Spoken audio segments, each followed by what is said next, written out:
Rama Dwija Pramana sarjana pendidikan, para panawong Krida Dharma utawi panawong Krida Tama, sumrambah dumateng para kadang siswa bergaya sangalinggan ingkang tansah winengku rahayu. Saderengipun sumangga nyaosaken syukur wonten padha dwayane Gusti ingkang Agung inggih wit saking keparengipun ing rikalenggan menika kula panjenengan sedaya pinaringan kabagas warasan katitik utawi cehna saged kempal manunggal mbabar bingar wonten aula SKB gedung SKB Kabupaten Pati kanthi bagya mulya. Amin amin amin. Dinten menika leres pawiyatan permadani andharan Sekaran Kendhing ingkang menika Rama Dwija sampun rawuh. Adat saben ingkang sampun lumampah sumangga kula dherekaken panjenengan sedaya kepareng atur palapuran. Sumangga para kadang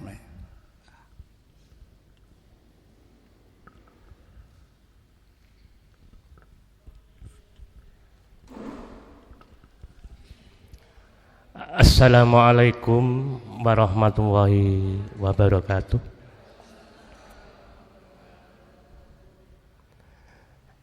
Katentreman kabagas warasan saha kawilujengan nugraha sih wilasaning Gusti ingkang Maha Welas Maha Asih mugi tansah tumedhak tumanduk sumandang sumanding sumanda lumantar lumintir dumateng jiwangga panjenengan sedaya dalasan kula waratin sagung kula wangsa waratin sagung dumadi raharja rahayu niskala satuhu.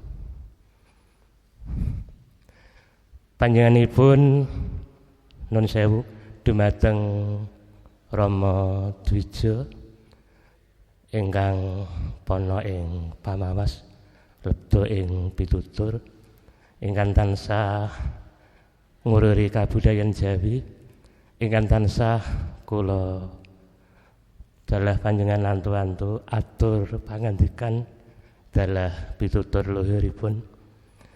Dumateng para kadang sedaya siswa bergada nawa wingsati ingkang tansah sinubagya mulya.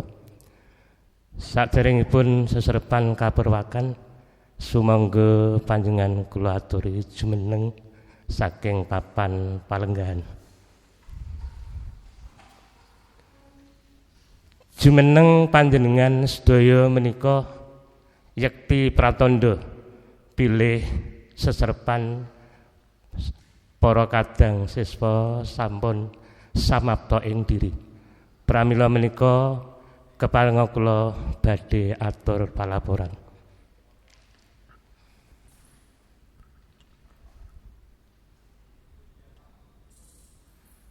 Rama Dwija keparengna kula atur palaporan bilih para kadang siswa bergada 29 ing Ari Sukra Kasih Titi Surya 23 Februari Warsa 2021 sampun samapta ing diri sawega ing gati hanampi seserpan saking Rama Dwija.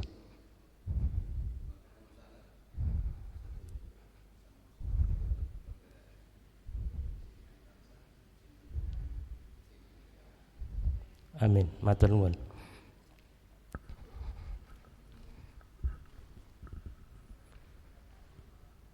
Sumangga saderengipun seserepan kaperwakan kula dherekaken manunggu puja wonten ngarsanipun Gusti ingkang akarya jagat Mugi-mugi anggenipun panjenengan dalah kula bandhehan nampi sesrepan tansah minanggya suka wirya tinebena ing rubeda saged nduduk ndudah lan mundhut menapa ingkang sakmangke badhe kaaturaken dening Rama Dwija. Manungku puja ngenut kapitayan dalah kegebengan suwang-suwang. Manungku puja kawiwitan.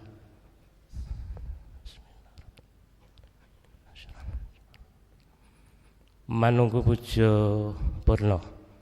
Para kadang susesna kula aturi lenggah wonten papan sakawit.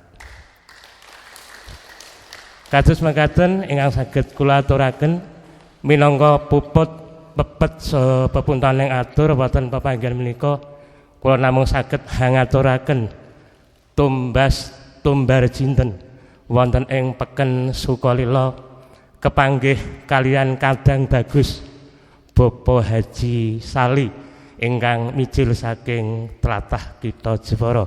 Cekap semanten atur kula sedaya lepat nyuwun gunging samudra pangangsapa. Wassalamualaikum warahmatullahi wabarakatuh. Tatas tetes titis pangandikanipun siswa Permadani Brigade 29 sedayanipun mekaten alhamdulillah jandeng sampun November, Desember, Januari, Februari wis 3 sasi ngendikanipun sampun rancak. Ngaten ateges panjenengan ngestoaken dawuhipun guru. Mangke nembangipun nggih sami mawon, sampun-sami sampun kathah ingkang sami damel ta yasa tembang. Lah niku. Namung menika sekedhik supados mboten kedlarung menawi priyantun orang ketiga menika sampun apa malih menika sesepuh tapi dipun sepuhaken mboten dipun aturaken ingkang dipun paringaken saking seserpan saking Rama Dwija. Kados menika saking inggil ngandhap menika dipun paringaken. Nek kok aku munggah dipun aturaken. Nggih menika ya kok sithik ana estu menika mesti kathah. Nggih. Makaten kula suwaken dhumateng Anak Mas Pramono semoga.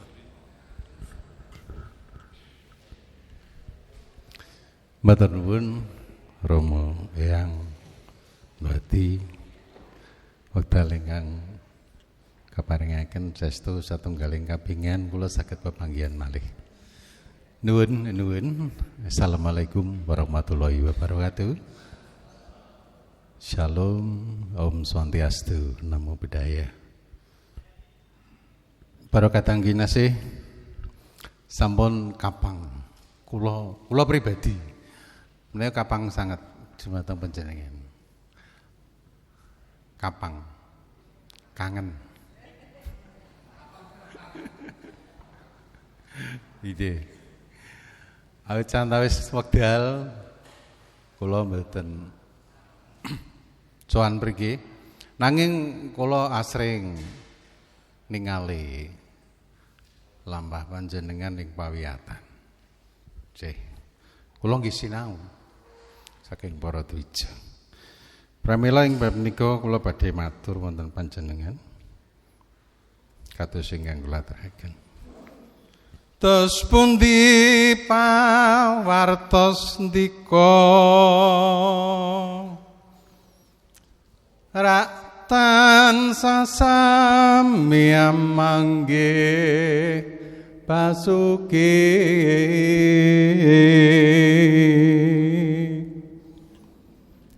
mugia tepe sarusiko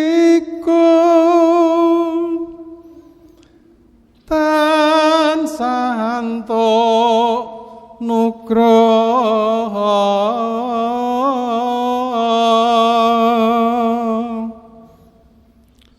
sugeng manah kula sumrep ndika guyu lan ndi guyune Kang pratandha sukeng triya pinanggih kadang sami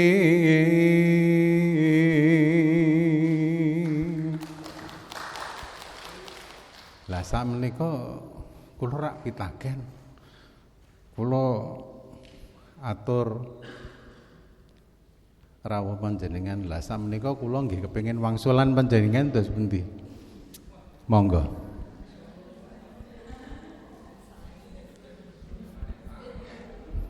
kula nagih janji gitu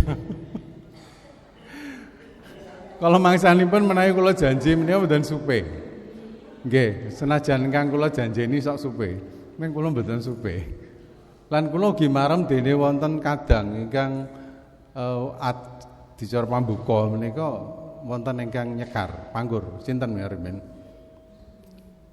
malah nami kula dipun sebat wonten pas ngadani pawiyatan nggih. Dalem kakung putri nggih wonten. Monggo nek mboten diwangsuli kula balik kanan, mulih ra apa-apa.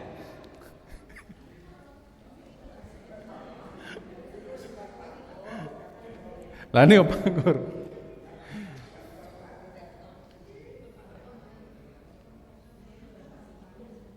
Monggo Ibu. Duh. Piantun sekawan menika ngracik setunggal kemawon. Dados menapa? Baris kapisan sinten kaping kalih sinten mangke dipun dapokaken. Nggih, monggo. Nggih.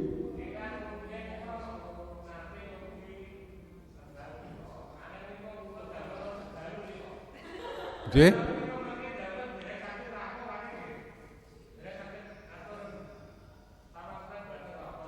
Ngaten. Rumiyin kula nyuwun pasrah panambi ngaten nggih. Pasrah mawi sekar pangkur lajeng ingkang nampi ugi mawi sekar pangkur. Semanten ugi pasrah sanggan mawi pucung. Mangke panambinipun ugi mawi bojong. Menika emot kula makaten. Duk rikala tahun kepengker nggih. Oh, wingi nggih. Kalih sekali nggih. Oh, nggih. Ngaten. Monggo dipun wangsuli. Utawi wonten ingkang badhe menika nyuraos menika monggo kula dherekaken. Monggo mengke pun kula aturaken. Dipun suraos malih. Monggo Mas.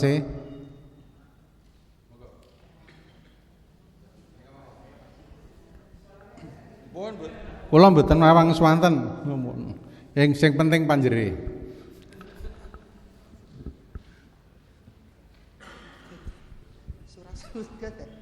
Niku. Nggih, menika mawon mangke ketanjen dipun wangsuli kathah.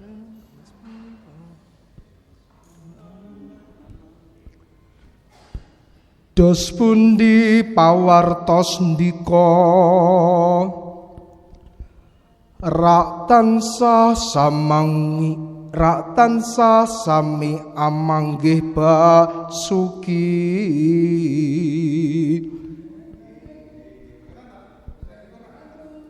mugya tebih sarusiku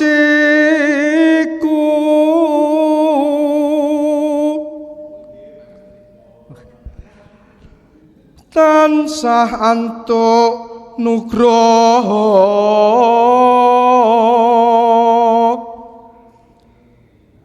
suking manah kula sumerep ndika guyu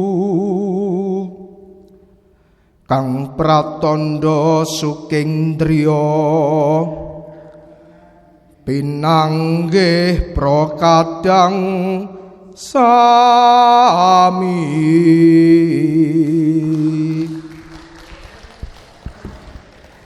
matur nuwun nggih ta monggo dipun wangsuli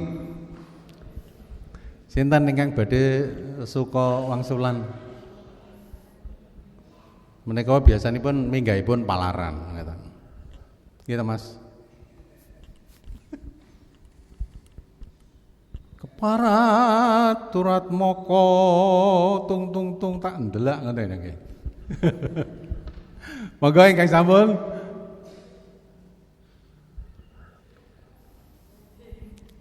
Lagi ya, mangke sasampunipun pawiyatan terus panjenengan kok dereng saged niku kula ingkang ngenes. Cara mriku niku ngenes ngoten. Awit nggih pancen wonten setunggal kalih ingkang saestu migatosaken kalengane kadang saking bergoto 26, 17, 18 menika asring telepon nggih japri kalih kula. Malah wonten ingkang sampun to lewat telepon mawon, lumantar telepon mawon. Griya kula tebih. Mboten rama kula badhe sowan. Aduh, adreng. Nggih sampun. Monggo kula dherekaken malah mboten kula tampi wonten griya, kula jagonge wonten dadah. Pirsa dadah nggih. Nggih. Sampun sinten? Monggo. Dereng mboten? Mbok bilih menika. Sinten ingkang badhe mbeberaken kula dherekaken monggo. Manut menika. Mbok bilih saged. Monggo Mas. Monggo. Budhe Pakde Mbak Yu. Oh daganganku ora payu.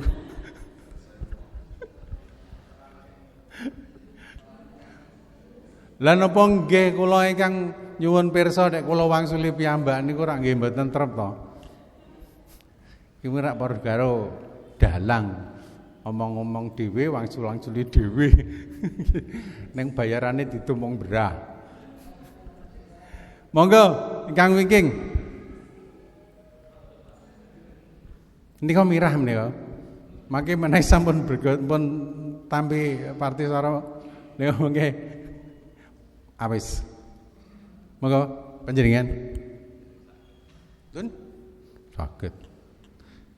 Bapak panjenengan to winginan ingkang napa menika matur ingkang ngendikan wonten pambuka pawiyatan. Pun monggo sareng-sareng. Setunggal 3. Ping.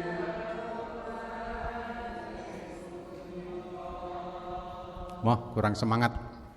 Setunggal 3. Pik.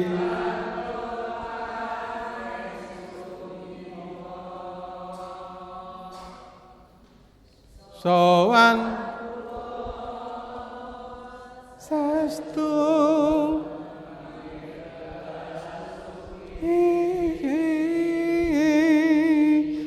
suarane putri nggih putri to. Tapi akan sarusiku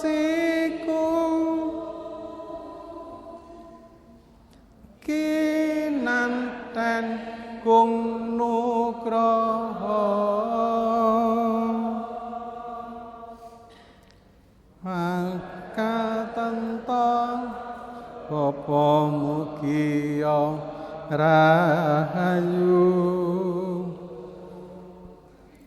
bagas saras kung paroyo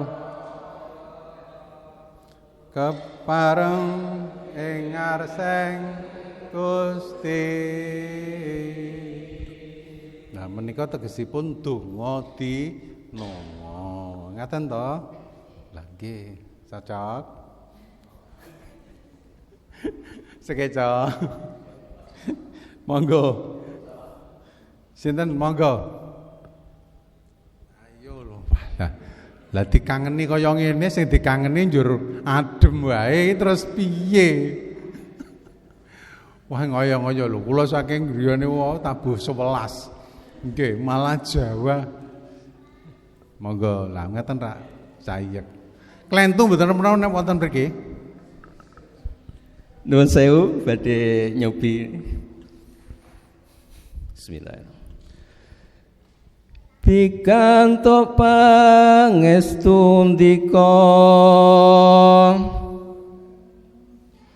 sowan kula lestu manggih Basuki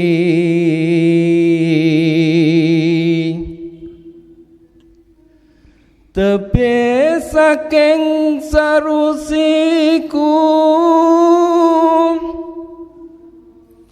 kinanten kung nugraha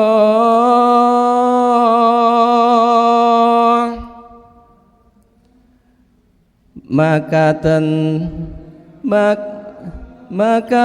to Bapa mugya rahayu Bagas saras gung baraya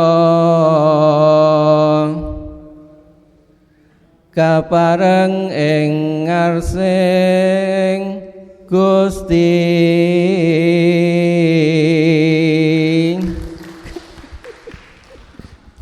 Lho ngaten nggih sae kaya. Ampun didelikke nggih. Jarene bakat kependem lho. Mangke yen pun kejeron sakele ndudak. Sinten malih monggo kaum wanita kula dherekaken. Monggo ketinggalipun badhe nyobi ta panjenengan? Badhe nyobi ta? Mbok inggih piantun sekawan ngaten kalih-kalih mangke ingkang setunggal piyambakan. Monggo. Lha monggo Bu. Pripun? Kula rak matur. Klentu mboten menapa-menapa saugir taksih wonten mriki. Nggih to.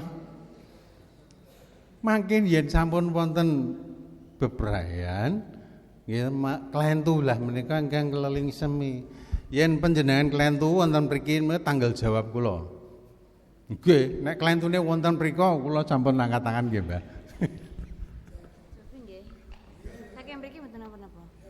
Pripun? Kula pasar rujukan, lenggah menapa jumeneng? Oh, jumeneng monggo. Oh no ya.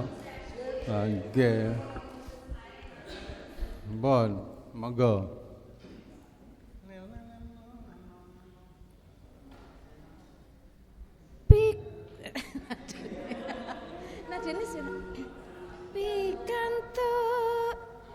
Pikantuk pangestu ndika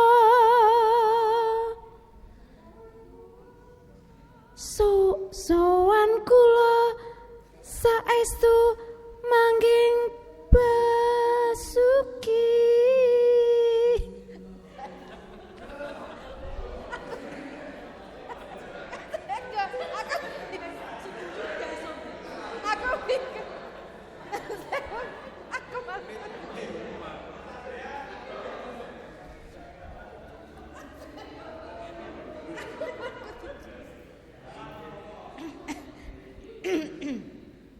nadane Pak tebih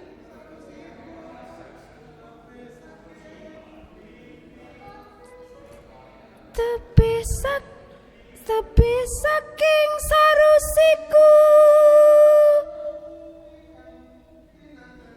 kinanten kong nugraha mekaten to Bapa mugia rahayu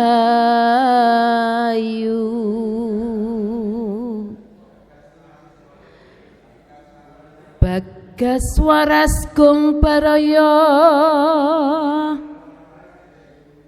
kepareng ingkang senggus Gusti. Nuwun sewu nggih. Nuwun sewu Bapak. Lho, asline swanten panjenengan menika sae, nggih to? Niku wonten kang sae namung kemawon dereng tumata ngoten lho. Lah nggih. Monggo Mas Ing. Itu ketoke ana sing jenggruk iki gawe tenan nggih. Lho. Niku maca WA menapa nyerat nggih?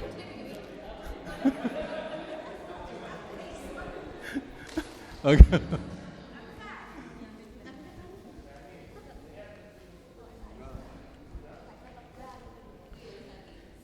pikantuk pangestundika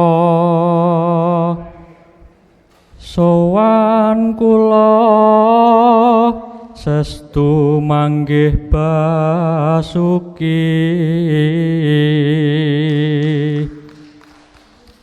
tebih saking sarusiku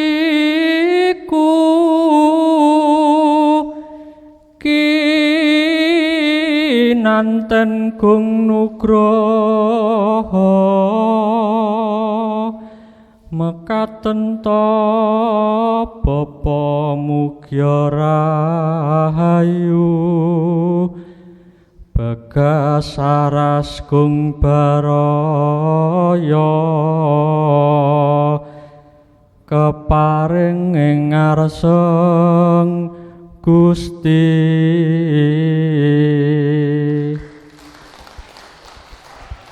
Matur nuwun Mas tasih muda taruna suarane.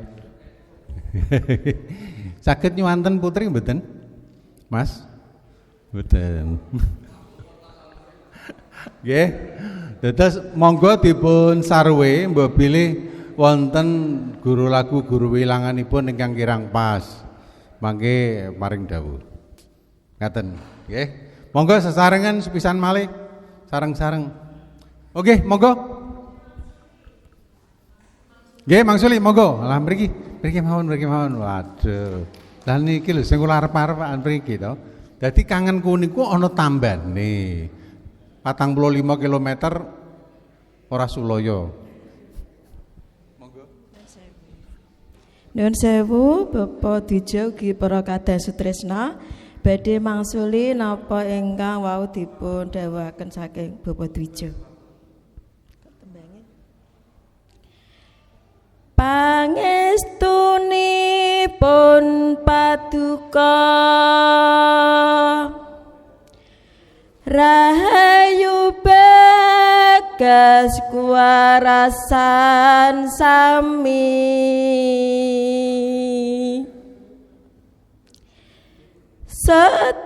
sedaya sami satu tina beler sambi kala mekaten panjenengan sami katur pikanto asih lan welas saking ngersanipun Gusti. Matur nuwun. Matur nuwun. Mangke dipun taliti malih nggih. Niku wau menawi kula ingkang dipun wangsuli, kula kejot. Kaget. Nggih. Awit menapa? Wonten tembung ingkang kinggilen mungguing kula. Monggo dipun taliti. Kapisan. Nah niku paduka. Kinggilen mengking kula. Nggih. Lah ramilem yen paringke kula kaget, kejot kula. Waduh, paduka paling samboten-botenipun tataran kula sami kalian syukur. Jadi panjenengan sampun pirsa, dadi maringi Bapak Dwija Nuhadi mboten kelaha. Nggih. Kula wau matur bilih kula niku ugi ningali solah bawa panjenengan wonten pawiyatan. Nggih, remengan kula wonten mriku. Mekaten nggih. Nah, menika wae awit sampun napa nggih? Randat setengah jam mangke nggih kula nyuwun imbuh setengah jam. Amun santawis sumangga pepanggihan kang kaping kalih menika kita lumebet wonten ing babagan gending. Gending I napa E?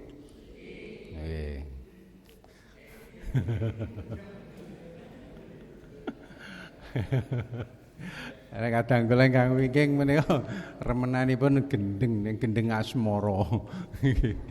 Gending. Menapa to gending menika wujudipun samenika? Wujud lan jinisipun gending. Panjenengan mesti asring midhanget. Wah, gendinge apa enak. Awan-awan tek ndungono kutut manggung.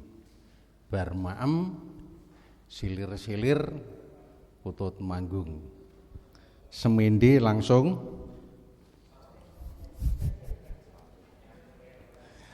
gending menika wujudipun wonten gending. Oh nita padahal mongko kamangka pun kula pentelengi wong salwangsul lho. Cuma metune genting. Kamangka menika gending. Gending nggih, dia nggih. Nah, gending lancaran.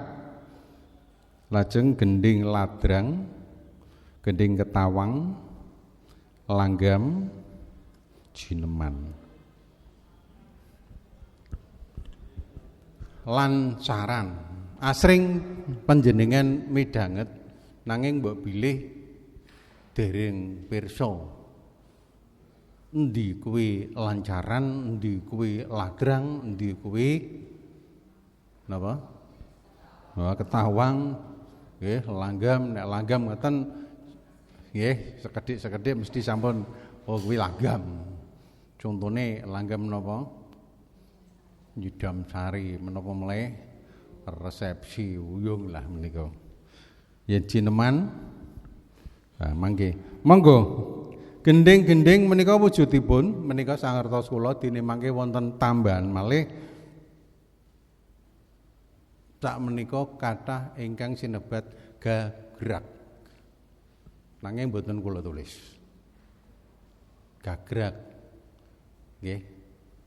Dados racian-racian sak mangke, racian sak mangke menika wonten ingkang kalebetaken gagrak.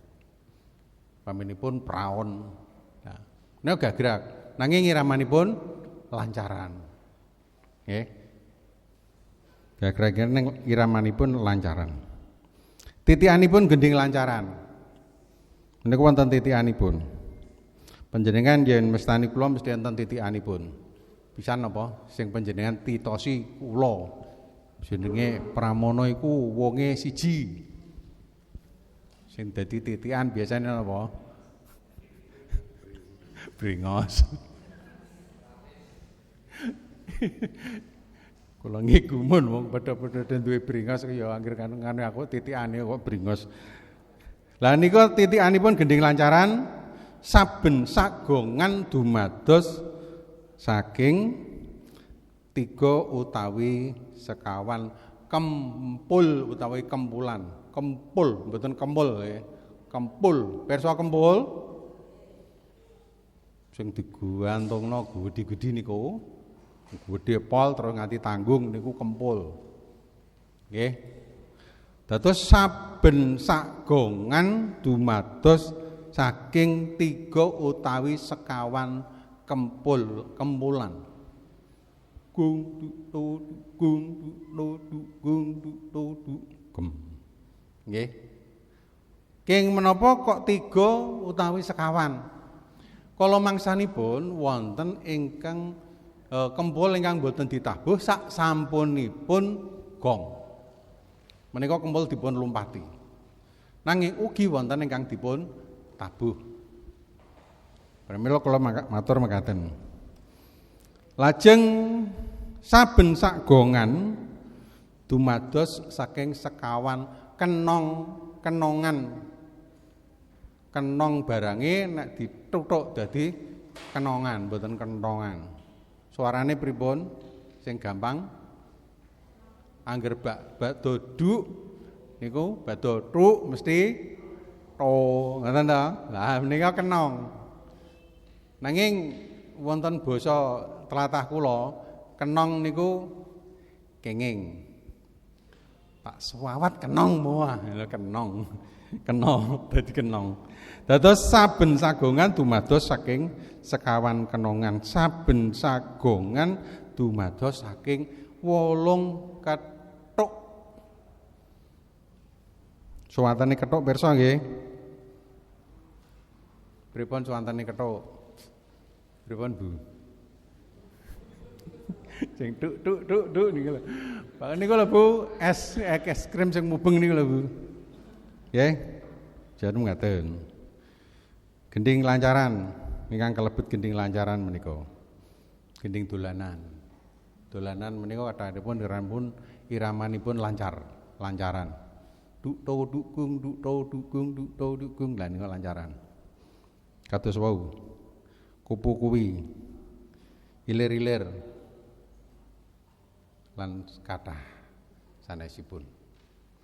Menika kalebet lancaran.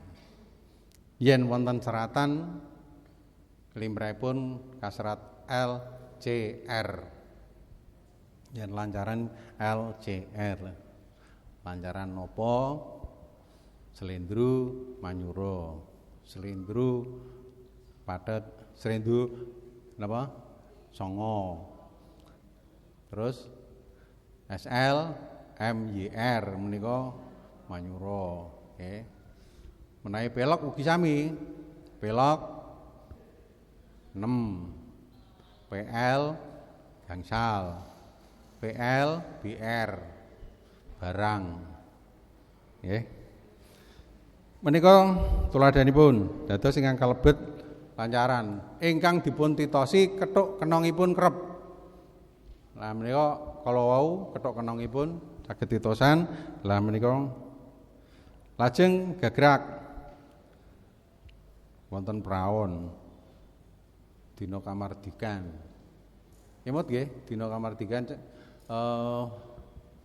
anggitanipun Rama Ki Nartasabda.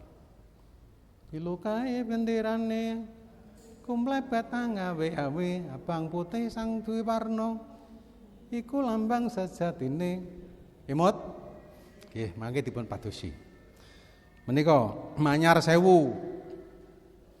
Wih, Manyar Sewu nek ngebyong nang nggone parinan kaya apa? Nggih, Manyar.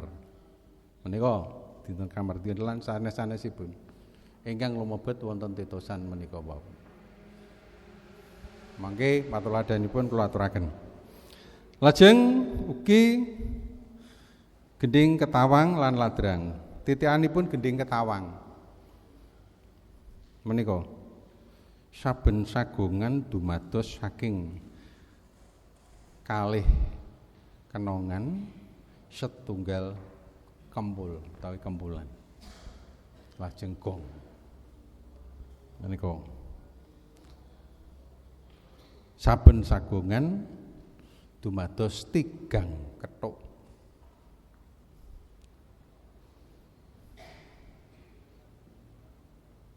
Lajeng geding ladrang titikanipun sagongan sekawan kenong.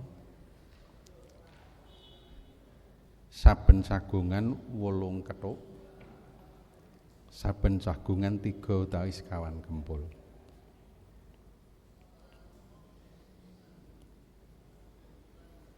Roji ronem, roji rolu malu, roji loro roji. Aja diguyu Mbak. Nggih niku Jawa nggih ngoten niku. Ora do re mi fa mi do mi sol. Nggih, dados menika titikanipun. Mangke menawi wonten ingkang kagungan flash disk kula aturi. Nah, menika contonipun.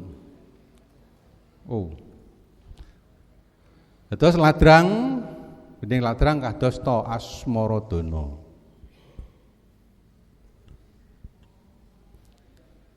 Pangkur ladrang eling-eling.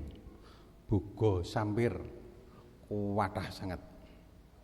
Nanging paugeranipun kados ingkang kula aturaken wonten ngajeng kala wau. Warapa wonten pundi nggih niku pathokanipun uger kenongane manggone nang kono, gonge manggone nang kono, kuwi mesti angger patang kenong lagi gong iku mesti ladrang. Angger sak kempul kok njegong niku mesti ketawang. Nggih. Pathokanipun wonten mriku paugeranipun kados dene maca pat. menika ketawang jinisipun Subo Kastawa ingkang asring dipun angge kiraping temanten kirap manjing utawi kirap kaping kalih.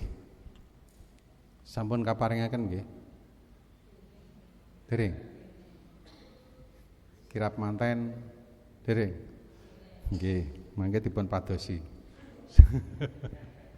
Sri Narendra biasanipun kagem kirap Kanarendran, kirap pisan. Nanging menika mboten harga mati, mboten parikedah, nanging ugi wonten sanesipun. Nggih. Lajeng wonten malih Kinanthi Wicaksana. Lajeng ketawan gambuh lan sapanunggalanipun. Kathah sanget. Pengen pirsa? Nggih, mangke nggih, sabar. Lah menika lajeng gamelan laras menika mesti wonten pathetipun. Mriki wonten ingkang dalang? Wonten mboten? Dereng wonten? Nggih, nek dereng wonten mesti badhe wonten. Wonten ingkang saking isi Institut Seni? Wonten? Nembe semester pinten, Mas? 8, nggih. Wane 8 niku pun wonten mriki pun wani. Nggih, ngantos kula pun wani panjenengan. Mila kula niku rada gampang. Ning yo ora apa-apa. Kula sing kula goleki niku kliru njur dibenerke. Ngoten niku lho. Mboten kliru digawe bener lho nggih. Kliru njur dibenerke. Lan niku kula goleki. Miturut Hanggar ini penulis, mestipun ngaten nggih Mas, nek ditulis kandel niku biasane niku nama penulis.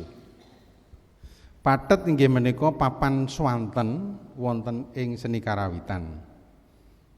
Papan swanten, pathet. Dados swanten niku manggenipun wonten laras pinten. Larasipun menika namung 3 werni ditambah sekawan laras miring. Ngoten nggih Mas?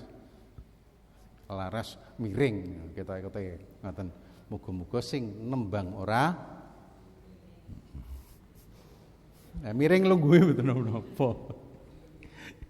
Awit pathet wonten karawitan badhe nemtokaken swanten ingkang kaginakaken wonten pathet kasebat.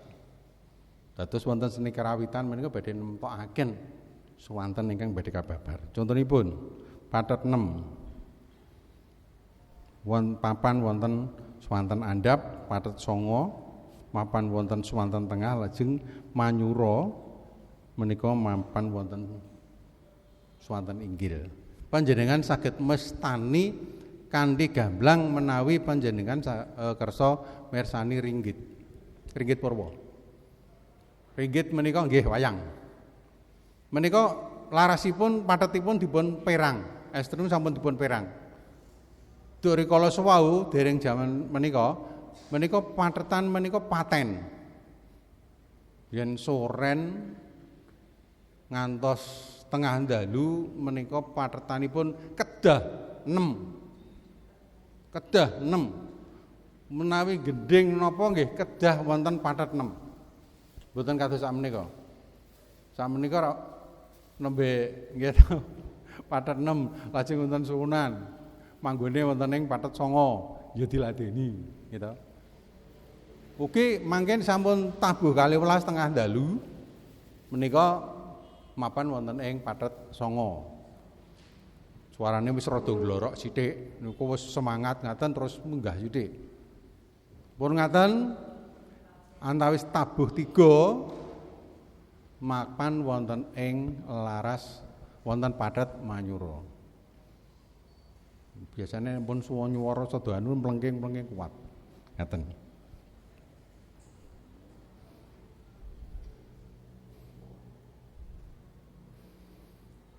Menika wau dados kula aturaken bilih pathet menika pinangka ukuran andhap inggiling swanten kangge nglagokaken tembang utawi sekar utawi gending kados ingkang panjenengan babar kala wau yen tanpa patokan gamelan ingkang wonten menika saged dipun inggilaken dipun andhapaken. Mingkar mingkur ing angkara akarono karnan marti siwi pakenggilen nggih pun. Mingkar mingkur ing angkara dun to. Akarono karnan marti siwi. Terus yang mboten kiat mandhep malih Pak, mandhep malih. Mingkar mingkur ing angkara. Lah aku sing ngisor terus ndodok.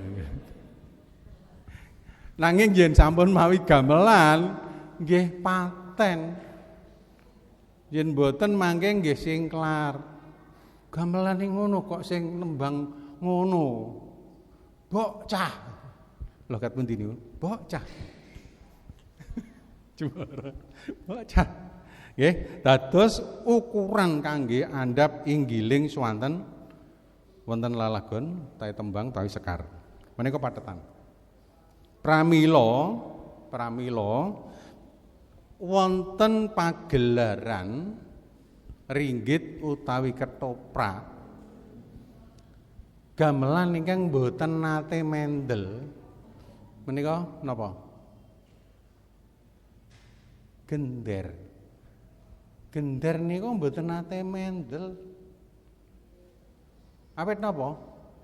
Ngemong laras. Dados menawi wonten taksih wonten mapan padet 6 piyambakipun nggih menika ngangeng-ngangengipun wonten padet 6.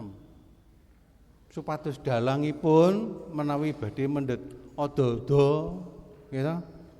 Sulukan menika boten keblawa. Waranggana menawi badhe nembang menika boten kepleset. Ngaten. Nggih. Nanging ugi wonten kang dalang niku guyoni pengrawite. Lek guyoni pripun?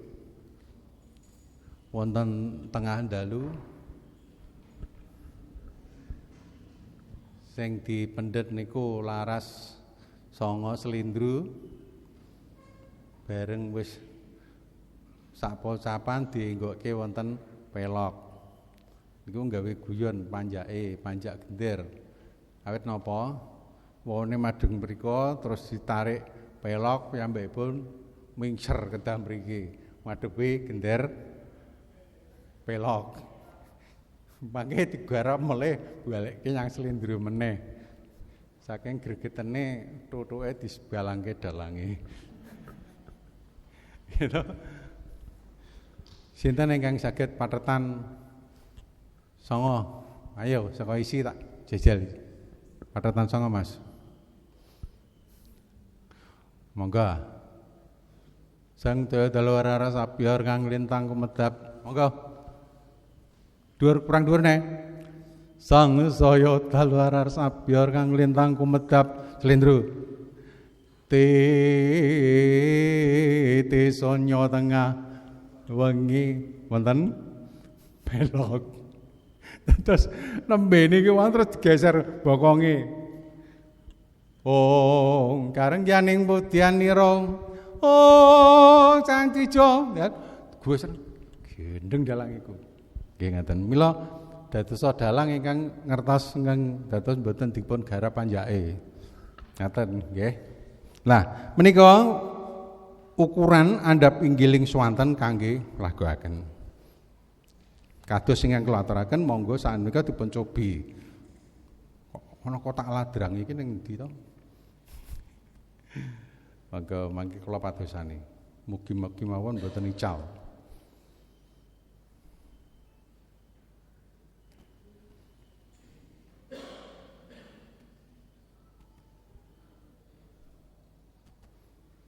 Nah, menika kasrat nggih, ketingal nggih. Pun ketingal to. Kalau wau ketawang. Yen panjenengan ngersakaken ampun ketawang rumiyin lancaran, ngoten nggih. Lancaran.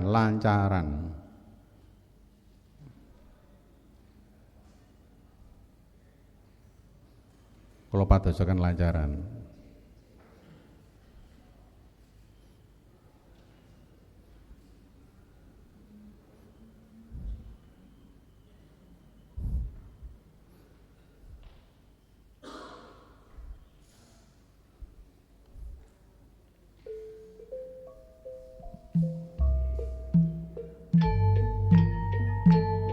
ngantosi kethokipun.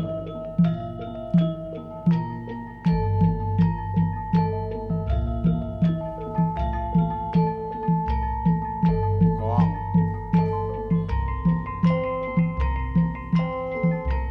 Gong.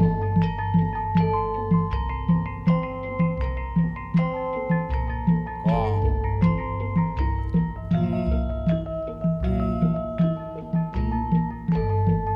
Kira kempul iki.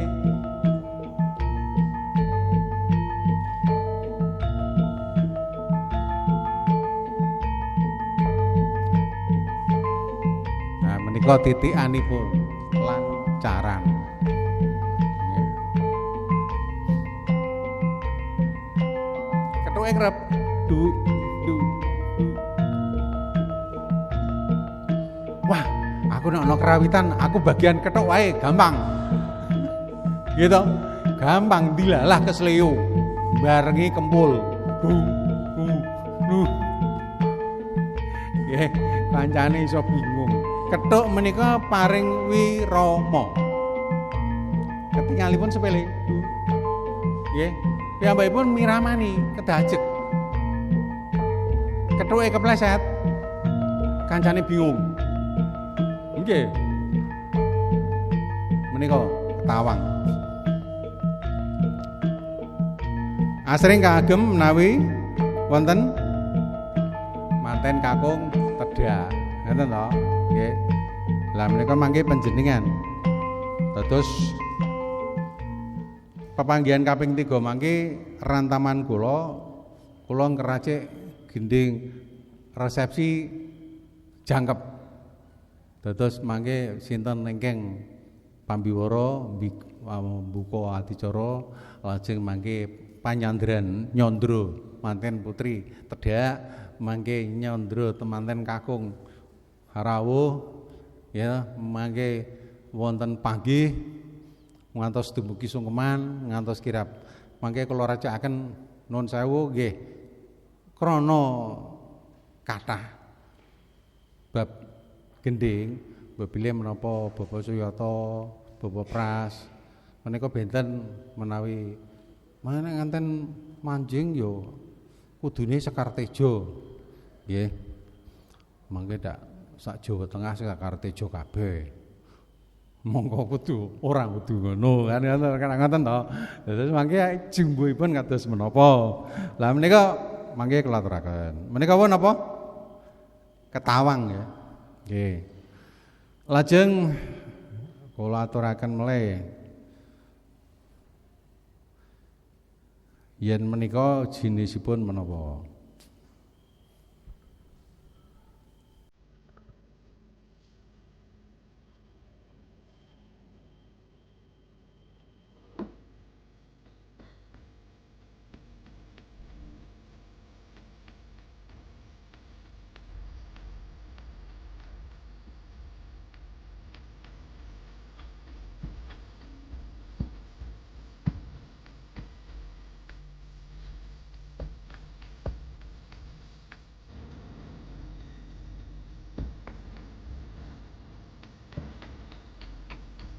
menika saben sak gongan pinten kempul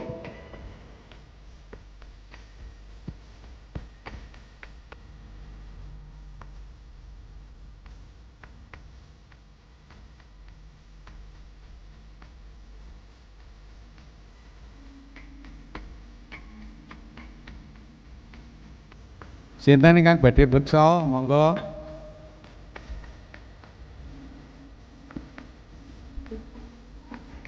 sasamene kang beksa menika cucuk lampah supados wasananipun saged gunyak gembira mawi istilahipun gagahan nggih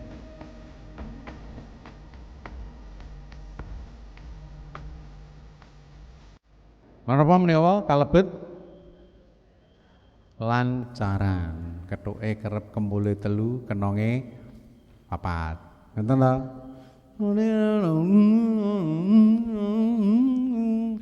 kembali 3 nggih awit mangke menawi panjenengan wonten Ngayogyakarta gitu Mas ya ada kempul 4 terus kempule Badogong tetep nabuh kempul.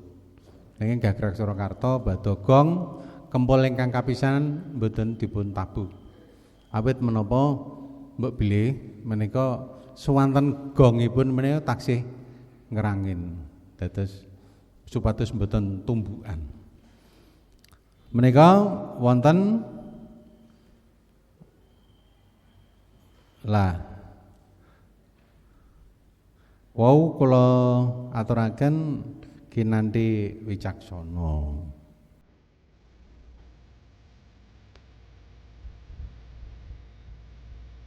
Nah, menika yen dipunggan mungkin risang arasa tedah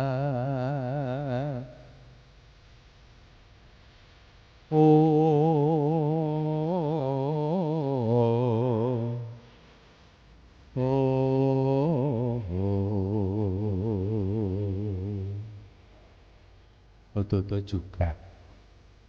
Supados napa? Menika pepaes.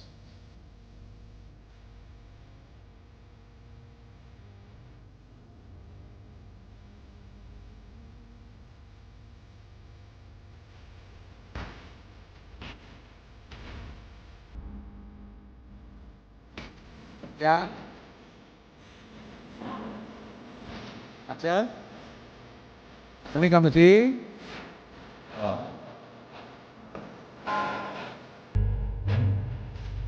Satu. Kosong. Satu. Nol.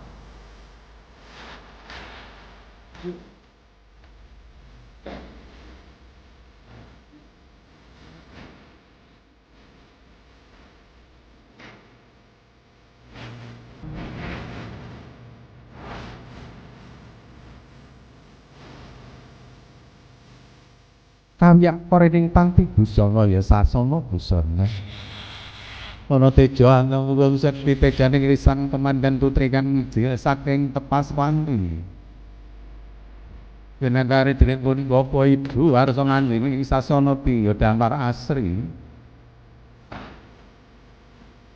Dasar putri kang sulistya ing warengiran busana kang sarwe dinggo kasuksanira merek apindo. Widodari kang hane jawanta tumurun ing marasa padha. Arep didem reman mentan ana sabaning walang salsiran tanubah samirana tan lumampah. Amung soroting pasuryan ingkang samya halenggah. Sumorot mangayu bagya mring pedhaing risang temanjan putri. Rerengganing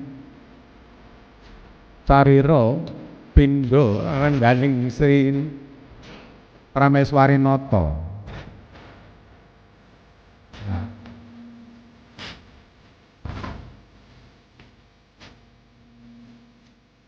Busana kang tinata ing kencana gebyar tingentil ing sarya nandha. Mapindhane kadu werduangga saus-saus masuk ing pangkiratri ing antawasipun kados mekaten. Nggih. Dados suwanten panjenengan nut kalian larasipun. Dados yen ngaten menika ora boten prayogi menawi gendhingipun ngaten lajeng suwantenipun sora. Nggih, upaminipun kados mekaten.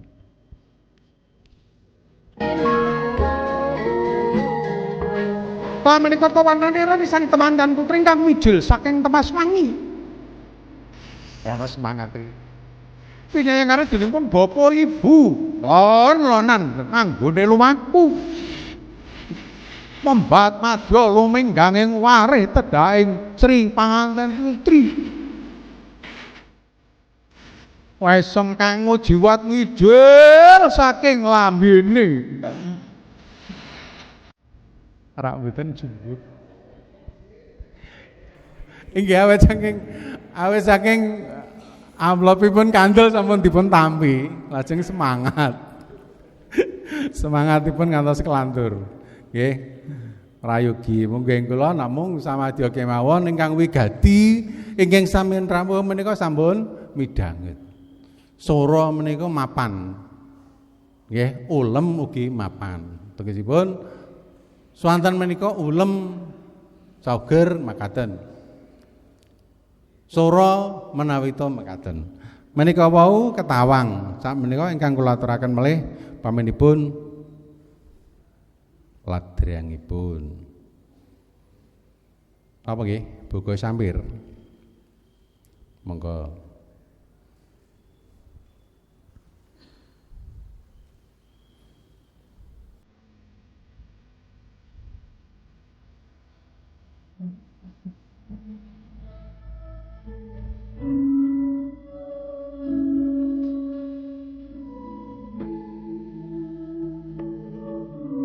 Mulai kita.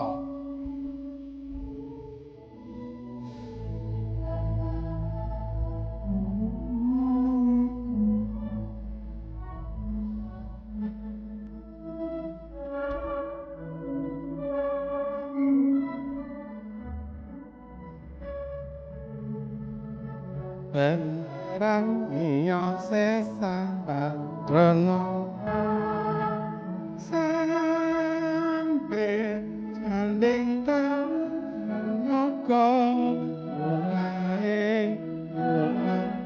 Nae satu lito. Menika cakapenipun, anggitanipun kinarta sabda. Lalala Rama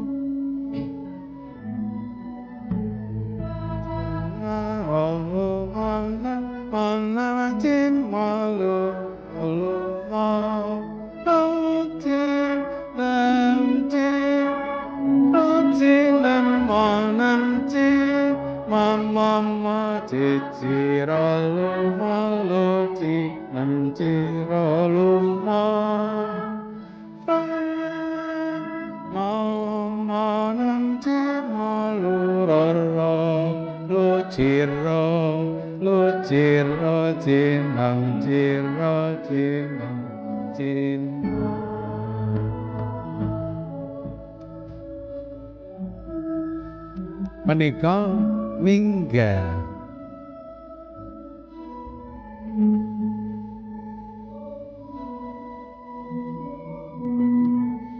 lah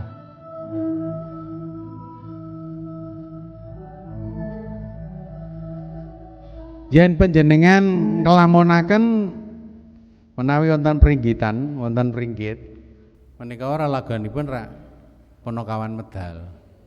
Lah yen sampun minggah iramanipun wonten Ciblon menika biasanipun Petruk utawi Gareng Jejogetan. Ngoten to. Menika kan buka samber kalau wau eling-eling pamenipun. Menika ladrang.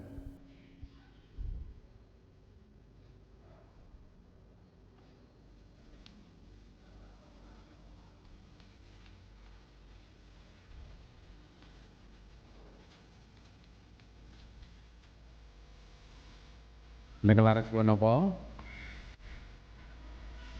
Belok.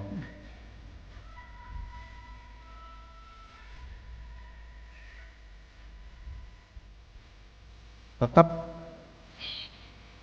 kenong kempul tetep kados patokanipun.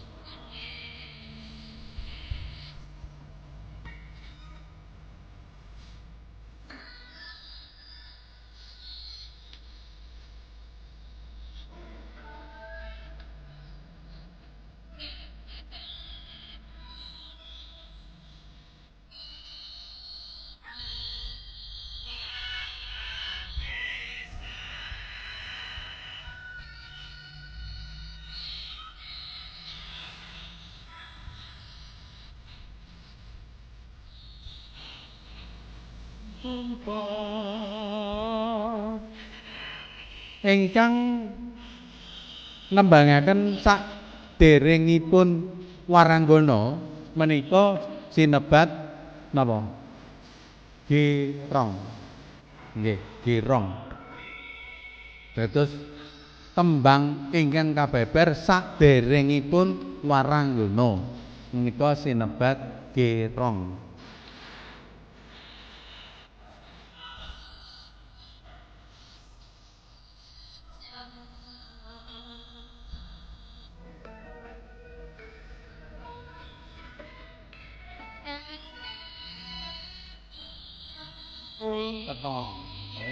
Dados ladrang menika sekawan kenong setunggal wong. Tigang kempul setunggal gong utawi sekawan kempul setunggal gong menika ladrang.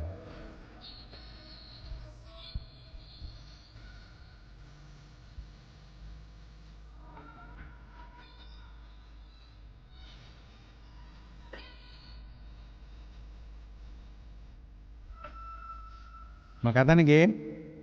Panjenengan tenger-tenger.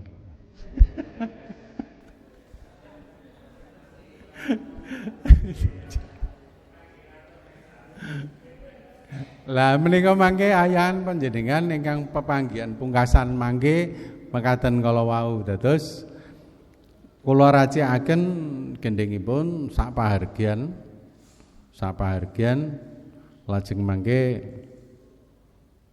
panjenengan jumeneng dados pambiwara lajeng mangke babaraken wonten ingkang maosaken adicara lajeng wonten ingkang nyandra manten putri manjing manten kakung panggih nggih mangke sungkem ngantos mriku wonten mapak pisan napa lajeng mangke ngantos dumugi kirap Kanarendran kirap manjing. Mun niku mawon mboten usah kata-kata. Pramila mangke panjenengan semadosan ingkang mangke nyandra sungkeman sinten kula dados operatoripun kemawon mboten menapa-menapa. Nggih to? Nggih operator mawon kula. Lah kados ngaten menika sigra mangsa menika lancaran. Biasanipun kangge mapak tamu.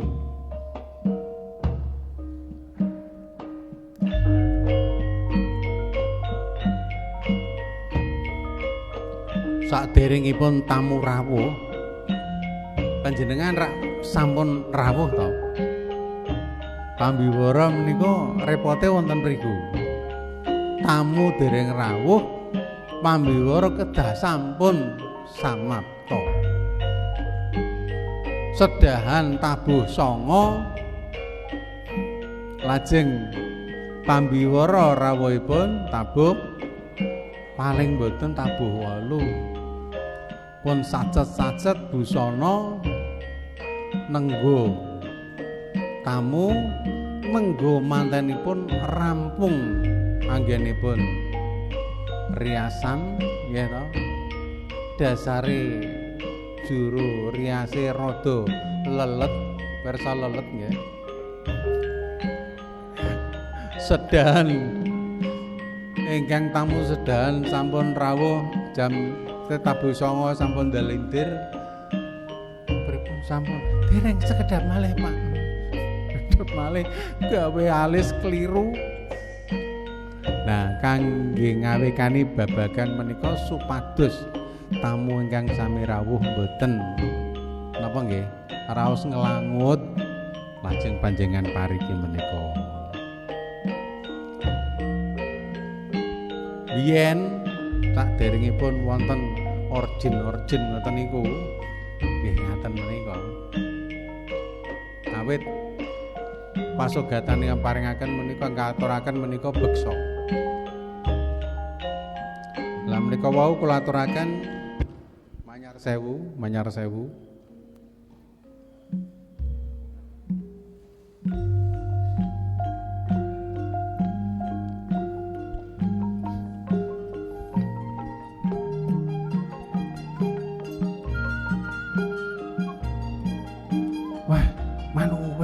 Wis sampai wiwit.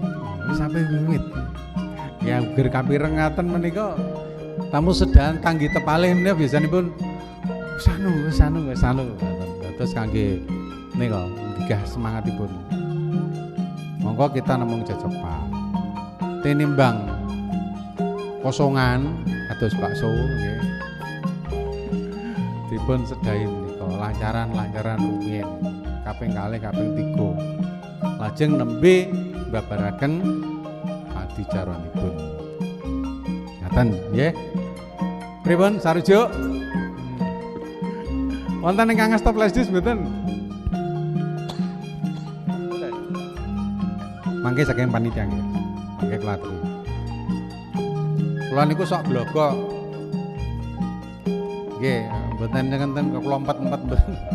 Awit sangsaya kathah ugi sangsaya sae. Nanging ampun ngantos kedadosan lho ngono kok mboweki iku piye ora cocok kudune iki. Mboten manut kasukan lan jumbuhipun kawontenan. Ngaten kemawon. Nggih. Wonten dalang ingkang jejeran kaping kalih upaminipun jejeranipun jejeran yaksa. Lajeng ngangge manyar sewu. Ya ora entuk sapa kandha. Ya ora gathuk sakarepe. Lha dalange karepe ngono. Lha nek piye ya disesekno. Ya ta. Pami kok yaksa utawa butane kipiah ya disesekno. Ciblon nggih. Ngaten mawon. Nggih.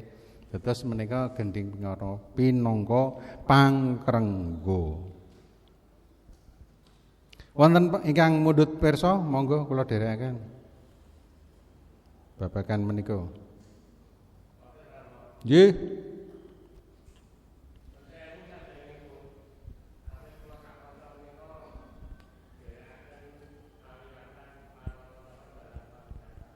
Nggih.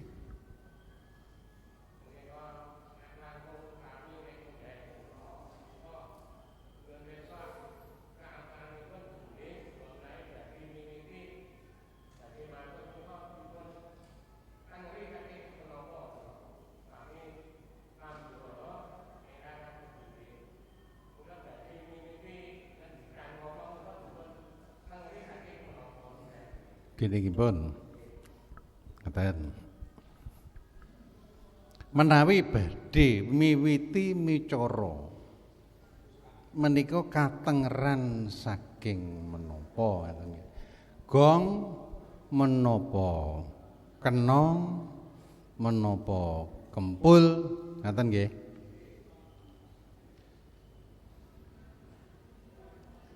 Prayoginipun kawiwitan kita nenggo sak mboten-mbotenipun nenggo kempul utawi kenong. Dados mboten wonten tengah-tengahipun saupaminipun. Mangke panjenengan ingkang biji nggih kula ingkang ngomong.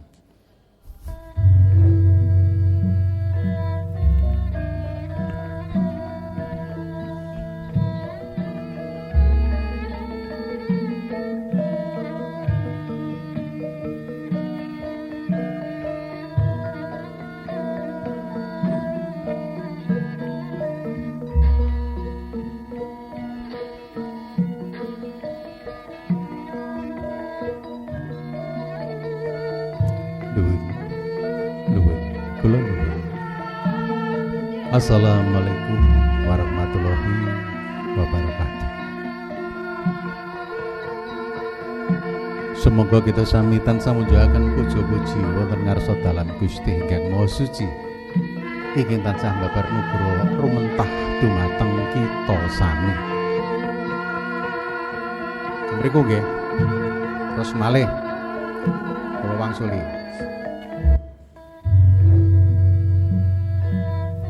Nuwun kula nuwun. Assalamualaikum warahmatullahi wabarakatuh. awit saking sih nugrahanipun Gusti ingkang merbengrat. Sumangga kita mujukaken puja-puji wonten ngarsanipun awit kanugrahan ingkang tansah rumentah dumateng kita sami. Pun kalih mawon ingkang sepisanan kala wau kula ngrantos angkatanipun saking rebab larasipun andhap lajeng kala wau sampun gong satengah-tengahipun kula micara monggo panjenengan ingkang sekeca ingkang pundi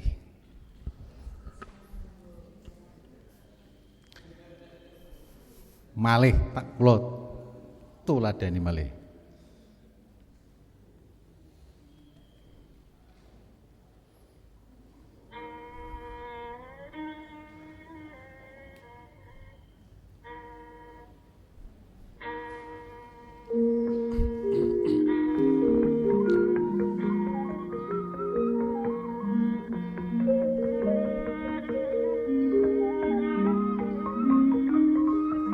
Yen panjenengan saged caos odo-odo monggo dipun adodani nanging jugak menika cekak awit menika biasanipun genderan menika namung kangge ngangkat laras swanten lajeng dipun saleh nah gitu namung sekedhap.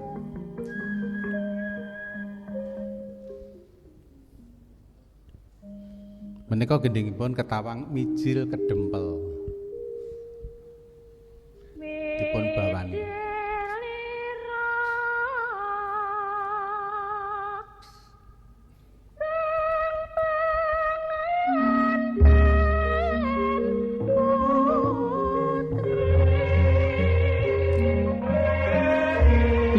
Yaning toko kati langit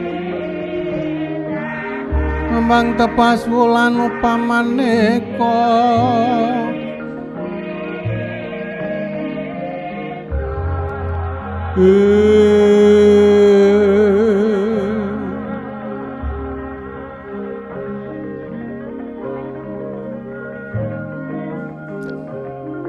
Kawiyak korening panti busana ya sasana busana ana teja angeng saya ditedhan risang temantian putri kang wijil saking tepas wangi upaminipun kados mekaten. Dados kita kedah saged mapanaken swaraku iku tak dekek laras endi sing dhuwur apa sing ngisor sing tengah. Dados menika saged nuwun sewu basa gampilipun saged nyetrum swanten panjenengan. Nggih. Swanten kula wau rak yen menggahing kula ngenut kalian laras dados kula mboten sora sanget, mboten sora nanging manut swantenipun laras ingkang kababar. Dados aku ulem ketawangan kalem aku ya melu kalem. Ya ta? Yen sigra mestenipun kados menika.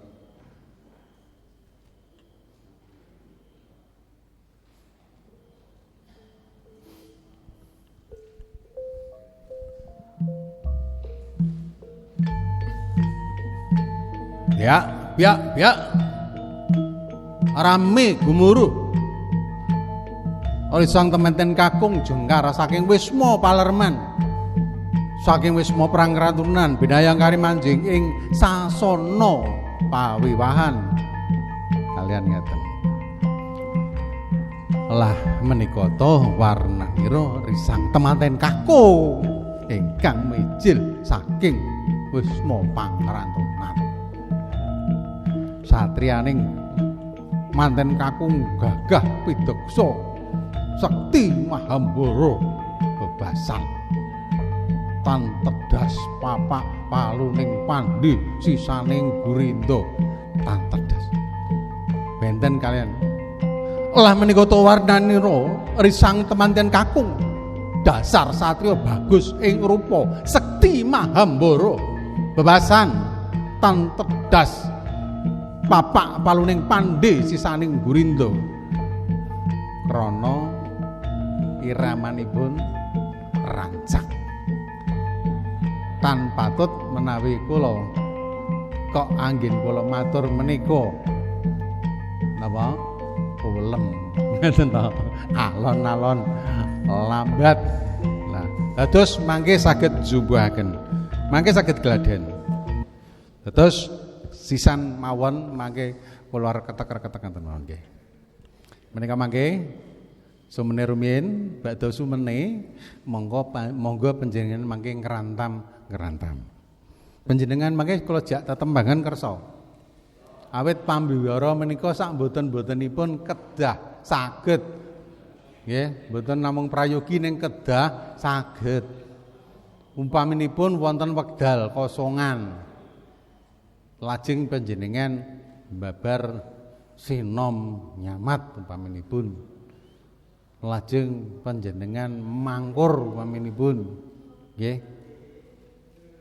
Wonten sae to. Nedahaken bilih panjenengan menika pambiwara ingkang jangkep. Ingkang mirsani mesti mikir-mikir. Iki kaya mesti larang iki, larang. Iki ngaten monggo kula dherekaken sumene salat santawis. Sedasa menit napa gangsal 12 menit. Mangke yen molor kedhik ampun ngresula nggih, ampun ngudal. Wong kula ingkang tebih mawon wani telat mulih. Monggo nderekaken sugeng semene.